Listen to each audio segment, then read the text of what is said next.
오늘 추수감사주일 말씀의 제목은 너희는 감사하는 자가 되라입니다. 어느 목사님께서 자신이 이제 군 생활 중에 처음으로 교회에 가서 예배를 드렸던 그런 일화를 소개를 했습니다. 훈련소를 입소를 해서 아주 고되게 훈련을 받고 난 첫 번째 주일 아침이 되었는데 교회에 딱 들어섰대요. 그랬더니 이제 십자가가 보이고 또 오르간 소리가 나고 또 예배드리려고 앉아있는 성도들을 보자 막 왈칵 눈물이 그렇게 쏟아지더라는 겁니다. 예배를 드릴 수 있는 것이 얼마나 감사한지. 아멘. 목사님 얼굴만 쳐다보기만 해도 그게 얼마나 좋은지 그렇게 예배드리고 찬송 부르면서 울고 기도하고 울고 기도하고 그랬다는 겁니다. 가지고 있는 돈 얼마 되지도 않는데 비상금까지 탈탈 털어서 하나님 앞에 감사원금 다 드리고 그렇게 나왔는데 너무 속이 시원하더라는 겁니다. 그때 그렇게 드렸던 예배가 참으로 감사가 충만한 예배였다라고 그렇게 고백을 했습니다. 근데 지금에 와서 지금 자신이 드리는 예배를 생각해 보면 그때 그 어려울 때 짜여진 시간, 통제된 분위기 속에서 뜨겁게 그렇게 하나님께 감사하며 예배를 드렸는데 지금은 얼마든지 자유롭고 편안하게 예배를 드릴 수 있는 자신은 그때 그 예배의 감격, 그 감사는커녕 몸이 건조하게 의무적으로 예배당 자리 한 구석 그냥 앉아있다가 갈 때가 많더라는 겁니다. 그러면서 아찔하더래요. 내가 하나님이 받으시지 못할 예배를 드리고 있구나. 여러분, 이것이 정말 큰 문제입니다. 신앙생활에서 여러 중요한 요소들이 많지만 가장 중요한 것은 하나님 앞에 예배를 드리는 것이고 그 예배는 정말 하나님이 받으실 만한 그런 예배를 드리는 것이 중요한 것입니다. 하나님이 받으실 만한 예배는 감사로 드리는 예배인 것을 믿습니다. 근데 성도의 삶에 또 예배에 감사가 빠져버리면 무슨 일이 일어나는지 아십니까? 그의 삶에 하나님의 역사를 기대할 수가 없습니다. 이게 너무너무 안타까운 일이죠. 우리가 다 하나님의 역사와 하나님의 큰 복을 기대하며 살아가는데 하나님 앞에 마땅히 감사로 예배하지 못하면서 어떻게 하나님의 역사를 기대를 할 수 있겠는가? 그게 제일 무섭고 또 안타까운 일이다라는 것입니다. 자, 오늘 2020년 추수감사주일입니다. 또 우리 교회가 이곳에 세워진 지 4주년이 되는 날입니다. 교회 설립 기념주일 또 추수감사주일을 이렇게 드릴 수 있는 것 자체가 저에게는 또 여러분에게 얼마나 큰 축복인지 모릅니다. 팀 켈러라는 목사님이 가짜 기독교인이라면 대답할 수 없는 3가지 질문이 있다고 했습니다. 그 첫째는 당신의 삶에 나타난 하나님의 임재하심의 증거가 있는가? 둘째는 성경이 당신을 변화시키고 있는 증거가 있는가?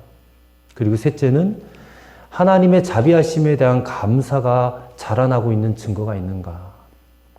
찔렸습니다. 네. 확실하게 대답할 수 있는 것이 별로 없는 것 같아요.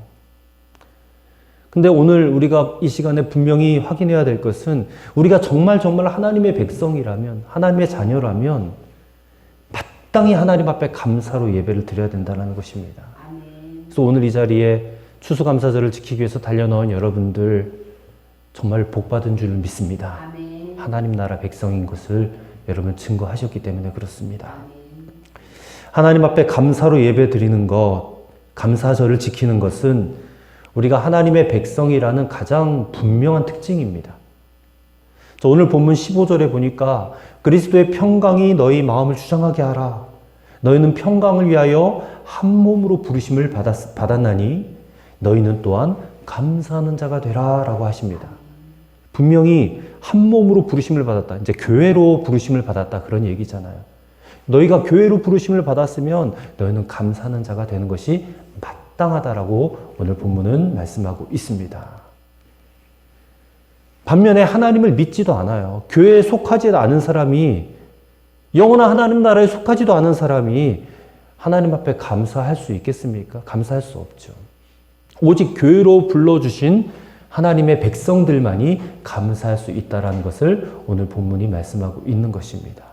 그렇다면 자, 오늘 추수감사주일 예배를 드리러 오신 여러분 가운데 내 마음속에는 어느 정도 하나님에 대한 감사가 있는가? 이게 꼭 추수감사주일이 아니다 할지라도 이 질문은 언제나 우리 자신에게 물어봐야 됩니다. 진지하게.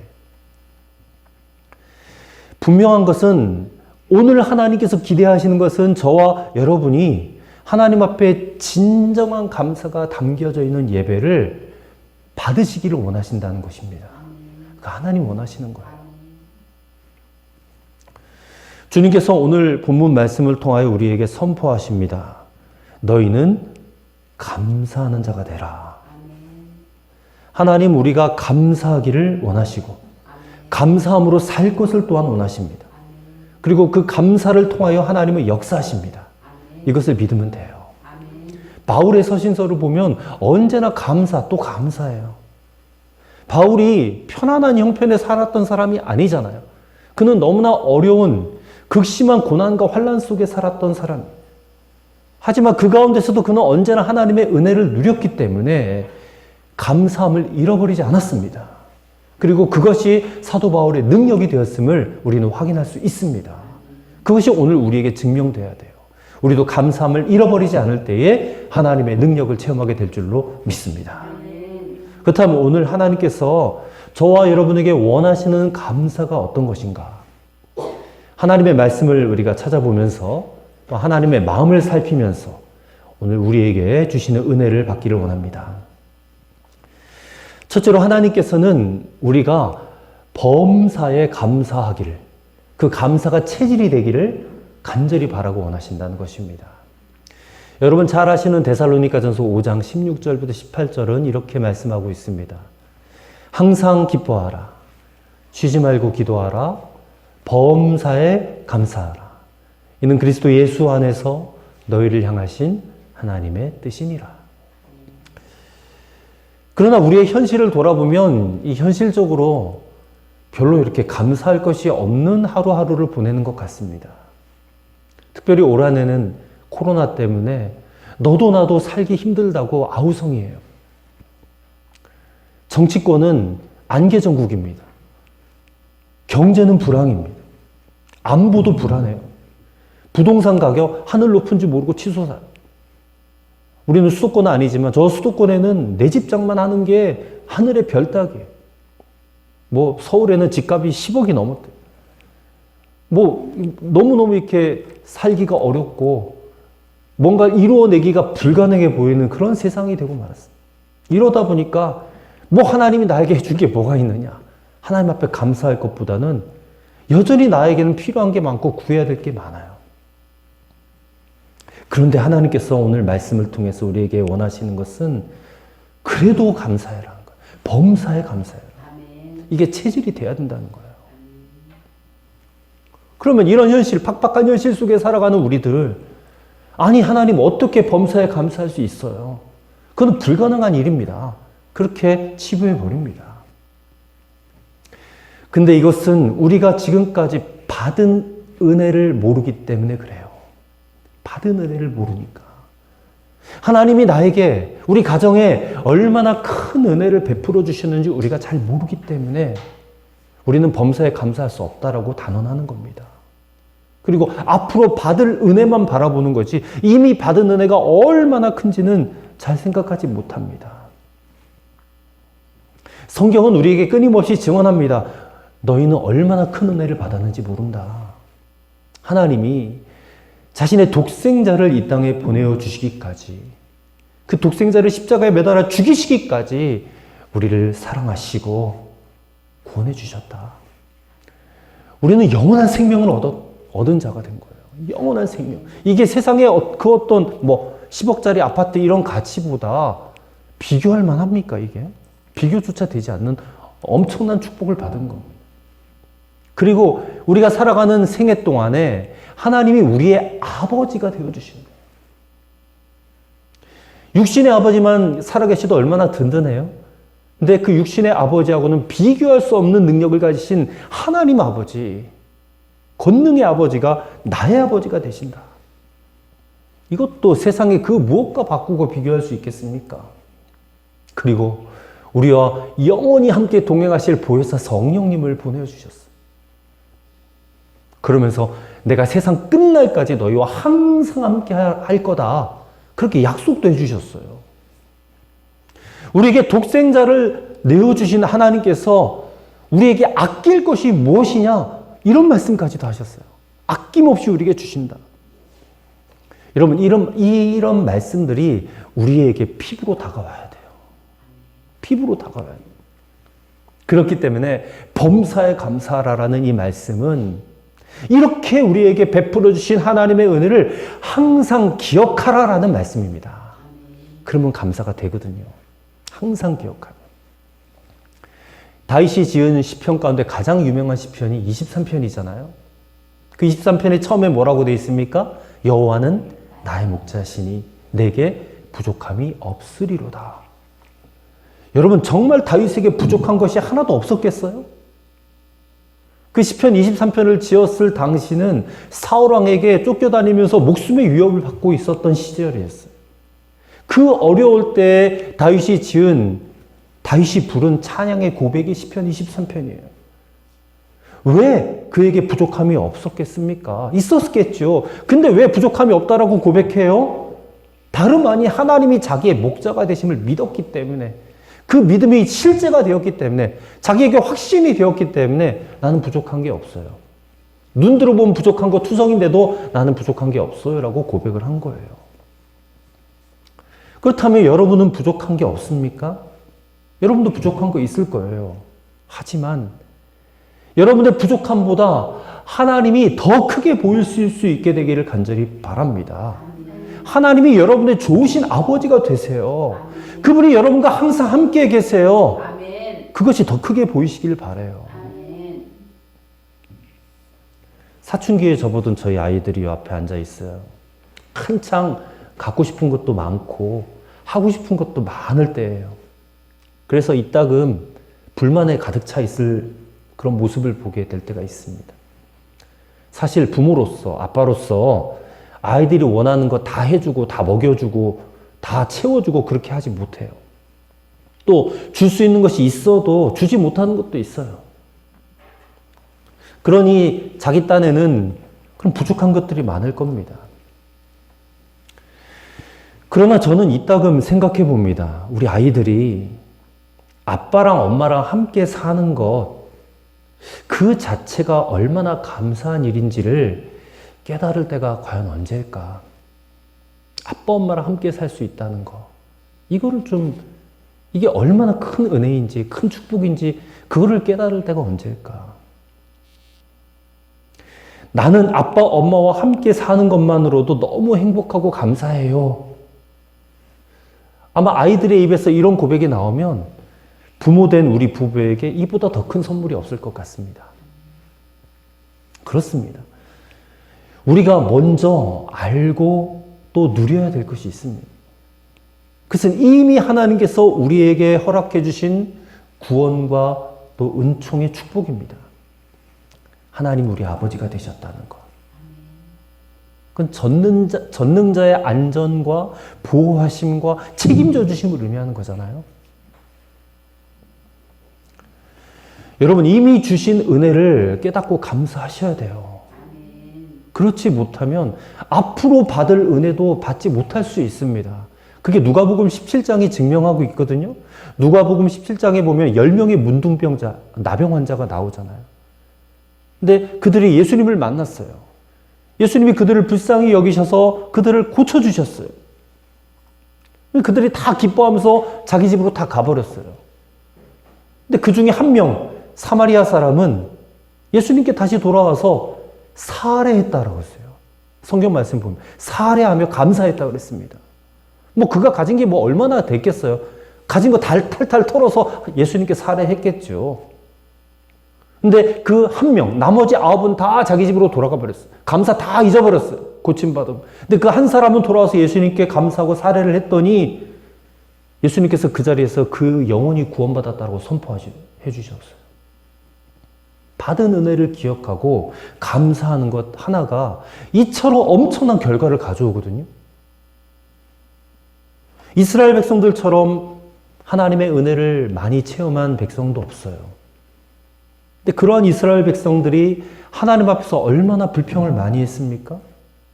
또 하나님을 배반했어요. 우상을 숭배했어요. 그러다가 그들은 망하고 말았습니다. 도대체 이스라엘 백성들이 하나님 앞에서 불평하고 원망했던 그 이유가 무엇입니까? 그들이 출애굽 때 받았던 그 은혜 싹 다 잊어버리고 그냥 지금 팍팍한 현실만 보는 눈밖에 없었기 때문에 그래요.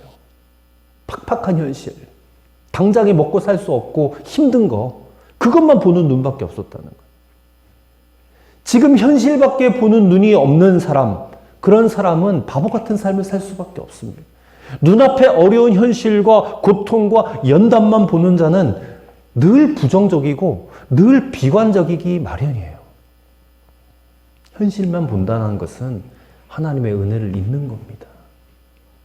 이게 가장 두려운 일이죠. 그래서 오늘 이 추수감사주의를 계기로 우리는 하나님을 향해서 반전의 믿음을 가져야 될 줄 믿습니다. 지금 팍팍한 현실 어려워요. 다 힘듭니다. 이게 살기 쉬운 사람이 누가 있겠어요? 편안한 사람이 누가 있겠어요? 다 어렵고 팍팍한 현실이지만 그럼에도 불구하고 나는 하나님 한 분을 믿습니다. 하나님이 나를 구원해 주심에 감사합니다. 나에게 예수님을 보내주셔서 감사합니다. 나는 예수님 한 분이면 충분합니다. 그러니 이제 하나님 백성된 하나님의 자녀된 저에게는 더 이상 부족한 게 없습니다. 저는 주님만 계시면 만족합니다. 이런 고백이 우리가 오늘 이 아침에 추수감사주일에 주님께 드릴 가장 큰 감사의 예물이 될 줄로 믿습니다. 이 놀라운 은혜와 사랑과 복을 받고 있는 것을 기억해내시고 범사에 감사하시는 그게 체질이 되시는 성도 여러분들 되시기를 주님의 이름으로 축원합니다. 두 번째로 하나님께서는 우리가 어려울 때에도 감사하기를 원하세요. 야고보서 1장 2절 말씀, 너희가 시험을 만나거든 온전히 기쁘게 여기라 했습니다. 기쁘게 여기라는 감사해라는 얘기잖아요. 근데 시험을 만났는데, 연단을 만났는데 어떻게 기뻐하고 감사하나? 참고 견디는 것도 어려운데 어떻게 그렇게 할 수 있는가? 우리는 그렇게 생각해요. 우리 자녀들도 잘 아는 헬렌 켈러라는 여인이 있죠. 잘 아시다시피 보지도 못하고 듣지도 못하고 말하지도 못해요. 삼중고의 여인입니다.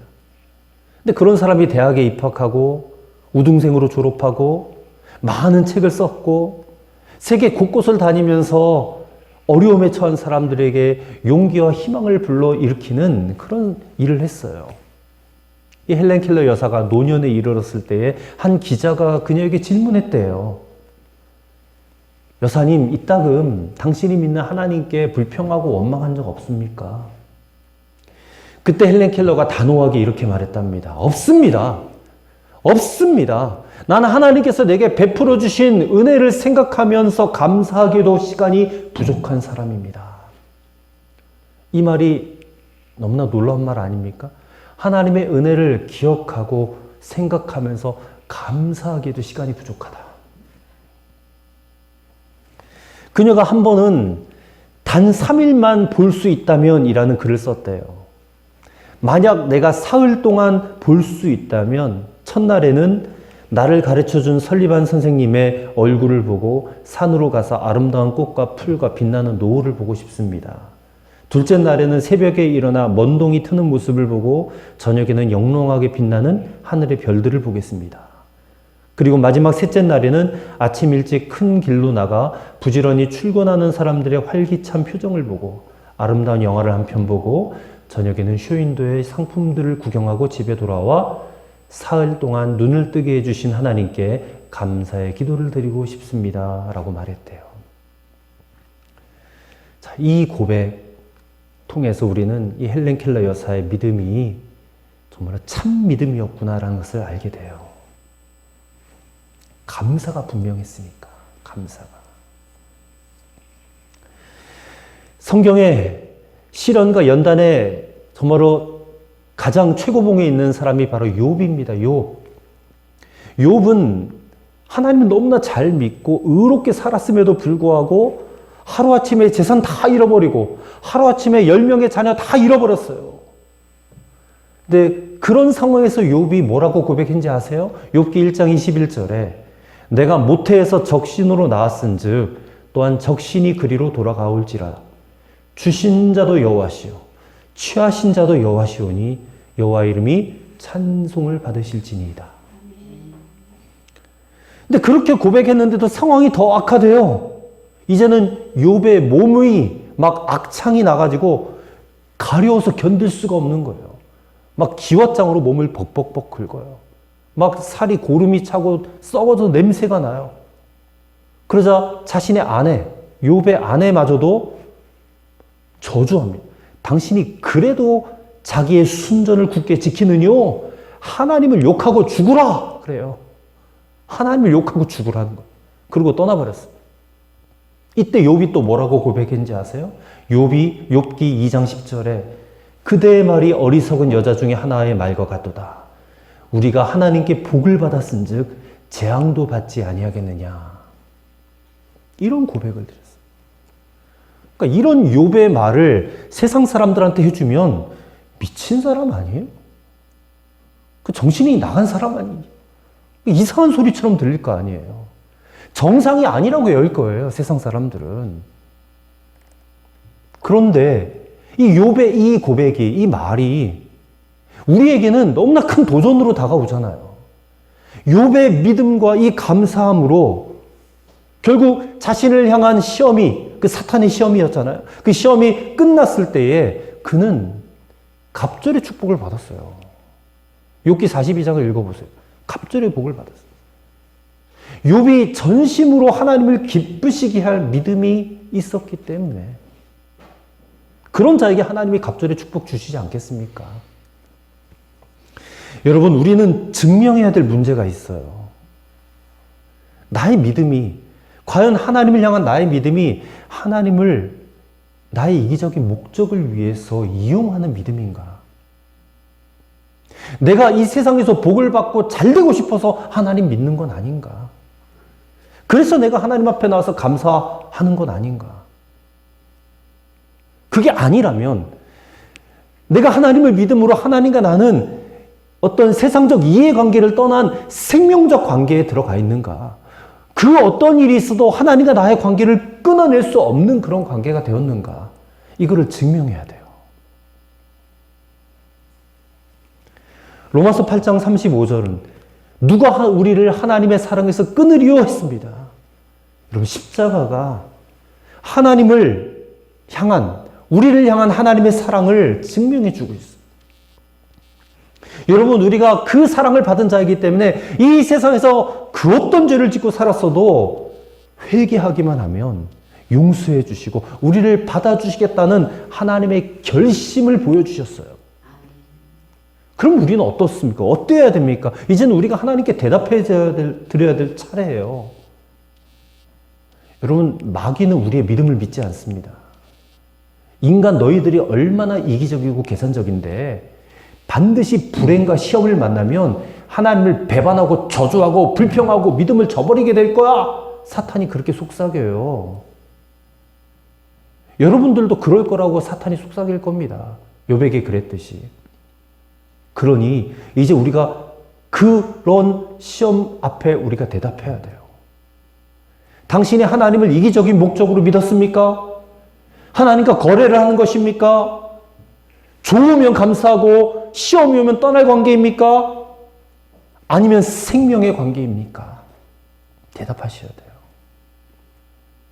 여러분, 낳아주신 부모님께 대한 감사는 계산해서 드립니까? 여러분의 부모님은 얼마짜리 감사의 대상입니까? 이게 값으로는 계산할 수 없는 것 아닙니까? 언제나 최선을 다하는 것이 부모님과 우리의 관계라면 하나님과의 관계는 더 해야 되잖아요. 더 해야 되잖아요. 여러분, 우리가 어려운 일 만날 때 있어요. 시험에 빠질 때 있어요. 여러 가지 문제로 괴로울 때 있습니다. 그때 사탄은 회심의 미소를 지으면서 여러분에게 다가올 거예요. 그리고 여러분의 입에서 하나님을 욕해, 하나님에 대해 원망해, 불평해, 낙심해, 포기해, 이런 말이 나오기를 기다릴 거예요, 사탄은. 그럴 때 우리는 어떻게 해야 돼요? 하나님께 그럼에도 불구하고 나는 감사할 거야 라고 말함으로써 사탄에게 한 방 먹여야 돼요. 카운터 펀치를 먹여야 돼요. 여러분의 감사의 말 한마디가 사탄을 녹다운시키는 겁니다. 그리고 하나님의 얼굴을 미소짓게 만드는 거예요. 사탄은 우리에게 아무런 발판이 없음을 알고 떠나가게 될 거예요. 여러분, 감사와 찬양의 미사일을 악한 영의 본진에 쏘아버려야 돼요. 그 미사일을 맞고 사탄의 진영은 정말 보따리 싸지도 못하고 도망가게 될 줄로 믿습니다. 하박국서를 보세요. 하박국 3장 17절부터 19절에 보면 하박국에 이런 고백이 나와요. 비록 무화과 나무가 무성하지 못하고 포도나무에 열매가 없으며 감람나무에 수출이 없으며 밭에 식물이 없으며 우리의 양이 없으며 외양간에 소가 없을지라도 나는 여호와로 인하여 즐거워하며 나의 구원의 하나님으로 말미암아 찬송할 기뻐할지로다. 주 여호와는 나의 힘이시라. 나의 발을 사슴과 같게 하사 나로 나의 높은 곳에 다니게 하시리로다. 앞에 있는 모든 상황, 무화과 나무에 수출이 없고 포도나무에 열매 없고 감람나무 없고 식물도 없고 양도 없고 소도 없는데 그럼에도 불구하고 하나님 한 분으로 기뻐하겠다. 어려울 때 더 크게 찬양하세요. 힘들 때 더 크게 감사하세요. 하나님의 권능과 능력을 인정하시고 시인하시고 높이시기를 바랍니다. 감사할 수 없는 일을 만난다 할지라도 그 믿음과 찬양과 감사의 고백을 받으신 하나님께서 그 안에 더 놀라운 역사를 이루어 주실 겁니다. 우리는 그것을 믿는 자들이에요. 그것을 믿음으로 선언하는 자리가 오늘 이 추수감사 주일이 될 줄을 믿습니다. 끝으로 하나님께서는 우리가 이미 받은 줄을 믿고 감사하기를 원하세요. 빌립보서 4장 6절 아무것도 염려하지 말고 오직 모든 일에 기도와 간구로 너희 구할 것을 감사함으로 하나님께 아뢰라 했습니다. 아직 이루어지지 않았는데 감사함으로 하나님께 아뢰라. 하나님께서 우리가 어떤 일이 이루어지고 난 뒤에 그것을 보고 감사하는 것보다 그 일이 이루어지기 전에 이미 먼저 믿고 감사하는 것을 더 기뻐하세요. 그러니까 감사를 선불로 하는 거죠. 선불 감사. 땡겨서 감사하는 거죠. 아직 아무것도 이루어지지 않았지만 우리 자녀들이 대학에 입학하지도 않았는데 이미 대학에 입학했다라고 합격했다라고 믿고 감사하고 이런 식으로 하나님을 기쁘시게 되는 일은 쉬워요. 하나님이 행하실 것을 믿고 미리 감사하는 거예요. 미리 기뻐하는 거예요. 여러분 정말 믿으십니까? 하나님께서 여러분을 위하여 어떤 일을 계획하고 이루어 주실 것이라고 그걸 정말 믿으세요? 여러분은 정말 하나님의 자녀인 것을 믿습니까? 하나님께서 여러분에게 복을 주시려고 지금 여러분을 주목해보고 계심을 믿습니까? 이 사실을 믿는다면 하나님께 감사할 수 있어요. 하나님께서 이루실 모든 계획과 주실 모든 복이 아직 이루어지지 않았음에도 앞으로 분명히 하나님의 때 하나님의 방법으로 이루어질 것이기 때문에 이미 유익한 것들은 다 믿음으로 받았잖아요. 구원도 믿음으로 받았고 성령도 믿음으로 받았고 여러 가지 은사도 믿음으로 받았어요. 미래의 축복도 믿음으로 받는 거예요. 받으면 좋겠다가 아니라 받았음을 믿습니다. 이렇게 하셔야 돼요. 그럼 감사가 나와요. 믿음이 있으면 받는 겁니다. 믿음으로 다 이루어졌습니다. 여러분 우리가 이렇게 할 수 있는 근거가 오늘 본문에 나와요. 자, 본문 16절의 말씀을 같이 한번 읽어보도록 하겠습니다. 그리스도의 말씀이 너희 속에 풍성히 거하여 모든 지혜로 피차 가르치며 권면하고 시와 찬미와 신령한 노래를 부르며 마음으로 감사함으로 하나님을 찬양하라. 예수님이 우리 마음에 거하심을 믿기 때문에 이렇게 할 수 있다라는 거예요. 자, 그리스도의 말씀이 우리 속에 풍성히 거한다라는 것은 예수님 자신이 우리 속에 풍성히 거한다 그 말씀이에요. 예수님 우리 안에 오셔서 우리 안에 거하고 계시거든요. 비록 눈으로 보지도 못하고 손으로 만지지도 못하지만 예수님은 말씀으로 우리 안에 거하시거든요. 여러분 안에 말씀이 있잖아요. 주님은 그 말씀으로 우리에게 말씀하세요. 바울은 우리 안에 거하시는 예수님, 바로 말씀을 힘입어서 하나님께 감사하라 그래요.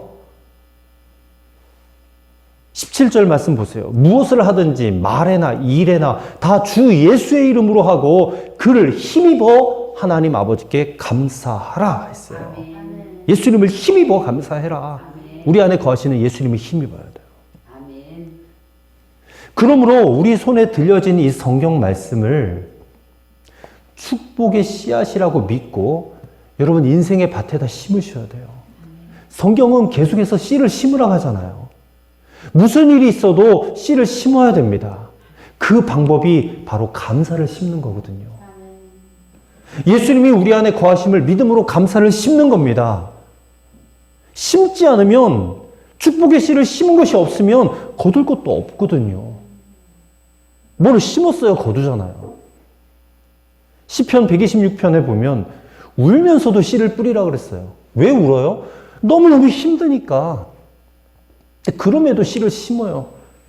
그럼 뭐라고 해요? 반드시 기쁨으로 단을 거두리로다 했습니다.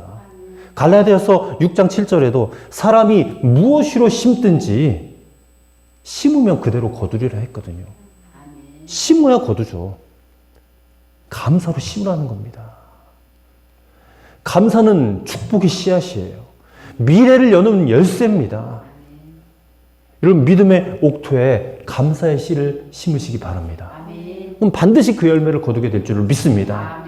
여러분 오늘 추수감사주일이 근데 하나님이 왜 우리에게 추수감사주일을 허락하시고 이 절기를 지키라 하시는가? 이 시대가 점점 더 감사가 희미해지는 시대거든요. 감사가 사라져가는 시대거든요. 디모데후서에 보면 말세에 사람들에게 나타나는 것 중에 감사가 사라질 거라 그랬어요. 감사함이 사라질 거라. 근데 이런 시대를 살고 있는 우리에게 감사의 믿음을 회복하라라는 하나님의 명령인 것입니다. 여러분 마음에 감사가 사라져가고 있다면, 불평과 원망의 말이 무성해지고 있다면 오늘 이 아침을 계기로 해서 감사와 찬양을 회복하실 수 있게 되기를 간절히 축원합니다. 불가능해 보일지라도 감사할 수 없는 일을 만날지라도 하나님이면 우리 잘 알죠. 바울과 실라가 감옥에 빌립보 감옥에 갇혀 있었다가 거기서 그들이 찬양하고 감사하고 하나님을 기뻐하니까 지진이 났잖아요. 온문이 흔들렸잖아요. 그들이 나올 수가 있었어요. 그런 놀라운 하나님의 역사와 기적이 저와 여러분의 삶에 일어나게 될 줄로 믿습니다. 기도하겠습니다. 주님께서 너희는 감사하는 자가 되라라고 말씀하심을 들었습니다. 주님, 우리의 체질이 그러하지 못하였지만 오늘 이 시간 이후로 범사에 감사 체질 되기 원합니다. 어려울수록 더욱더 크게 하나님을 찬양하기 원합니다. 하나님의 권세와 능력을 인정하고 시인하고 높이기 원합니다. 축복의 씨앗 감사함으로 심게 하여 주옵소서. 감사할 때에 하나님 우리에게 더 크고 놀라운 역사를 이루어 주실 줄로 믿습니다. 예수 그리스도 이름으로 기도하옵나이다. 아멘.